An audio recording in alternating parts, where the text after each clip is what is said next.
Hello, my name is Sebastian Neumann-Böhme. I'm a PhD candidate at the Erasmus University in Rotterdam as part of the European Training Network Improving Quality of Care in Europe. And today I would like to present to you a very short and condensed version of a paper of mine that I wrote together with my colleagues Arthur Attema, Werner Brauer, and Jo van Exel.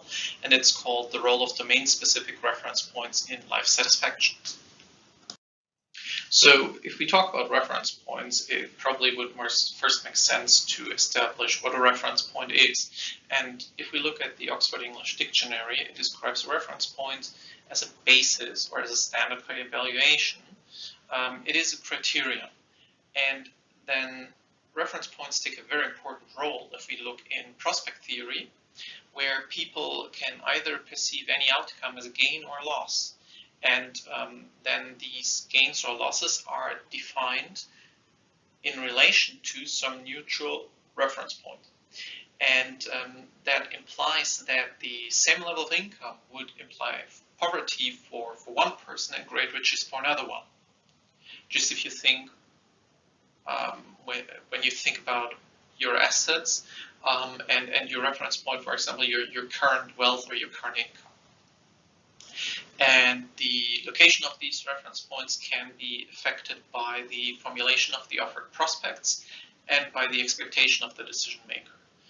And there is a very interesting quote by the authors of prospect theory, Daniel Kahneman and Amos Tversky, which says that the location of the reference point and the manner in which choice problems are coded and editors emerge as a critical factor in the analysis. The idea for this paper was to investigate if individuals not only use one reference point, but actually multiple reference points in multiple domains of their lives. So different ones for health and for income, and not only one even for income, but many of them. And then we wanted to understand to what degree these affect well-being, and what happens if those reference points are not met. So, and as a further point, we wanted to see to what extent relative comparisons, in this case of income, influence well-being. And we looked at the health domain and at the income domain in a representative sample of the Dutch population with 550 persons in the survey. So our hypothesis was that individuals use several multidimensional reference points when evaluating their subjective well-being. And as a theoretical underpinning for this, we use the multiple discrepancy theory, MDT, by Michalos. And he proposes that happiness and satisfaction depend on the perceived differences or gaps between what one has and certain points of comparison, so reference points, in 7 different dimensions. And these are self-needs, self-wants, self-deserve, self-others, self-progress, self-past, and self-future. And if you see self-needs, you compare what you have to what you need. You compare what you have to what you want, what you think you deserve, what you have in relation to others, and then more time-oriented self-progress. So compared to a point in the past. So how do you have a positive progression, say, of income over time, or then self-past, like compared to what you had before, strictly, and then self-future, what do you expect to have 5 years from now? So to have a measure of happiness or well-being, we asked subjects to indicate their satisfaction on the satisfaction with life scale, SWLS, and there you have to agree to, or to what extent you agree with 5 propositions about your life on a 1 to 7 scale, like from completely disagree to completely agree, and then we calculated an index out of that by just summarizing these 5 propositions together, which gives you a minimum happiness or the lowest level of happiness at 5 and the maximum at 35. And to estimate the effects of relative income, we asked people to give a subsistence income, which then asks, as you can see on the right here, what would be the minimum income if you still stay in your own apartment that you could live with, and then a luxury income, an income where you still would live in your own apartment or in your current house, where you wouldn't have to worry about money. What kind of income would that be in euros? And to have an alternative measure, we also looked at the Dutch basic budget line. It's a basic budget income for the Netherlands that's calculated sort of as a minimum level of income based on living costs in the Netherlands as an alternative relative income measure for our sample. And we had 24.7% of households who were at or below this level, and within our other relative income categories, you can see here on the right on the table how the sample distributed into these categories. Since we don't unfortunately have more time in this format, I will now go into the conclusion.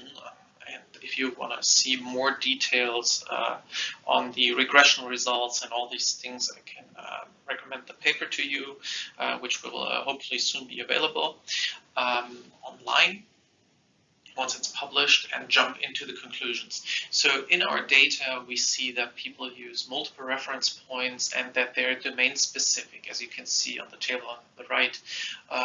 For the income domain, people use the self-needs income, so compared the income to what they think they need, and to self-progress, so a positive progression over time. If that's not met, then the well-being was affected negatively.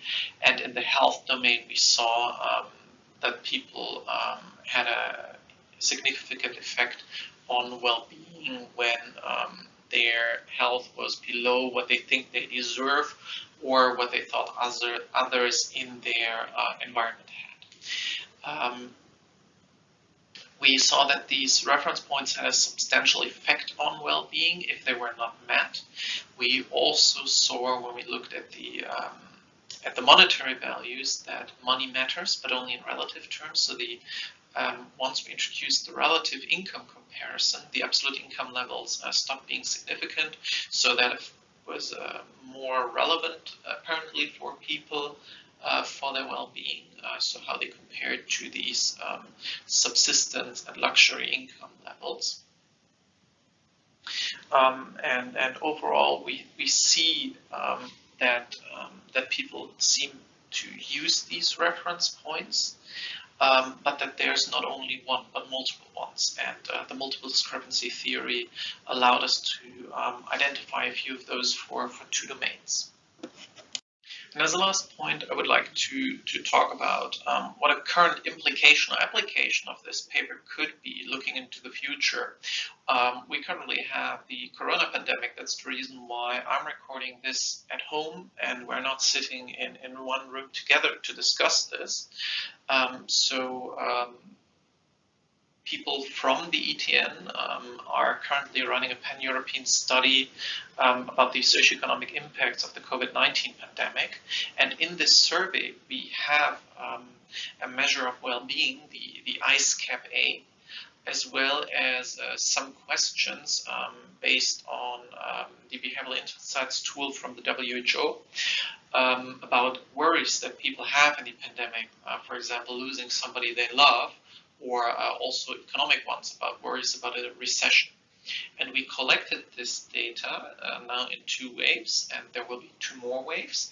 And it might be an interesting application with a similar approach like we did in MDT to identify which of these worries from the questions would have the highest impact on the well-being of people in the pandemic, which could be, for example, that the worry about unemployment might affect people more than other worries that we have, as we, for example, did in the MDT questionnaire. There we saw that unemployment would have a quite negative impact on well-being, and maybe we also see that the pandemic, or we might see that losing somebody they love would impact their well-being even more than these sort of economic concerns.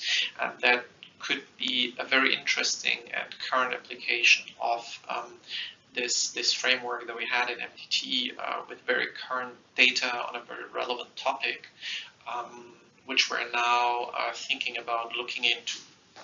Thank you for your attention, and we will have a discussion, and if you have any other questions, please feel free to mail me. Thank you.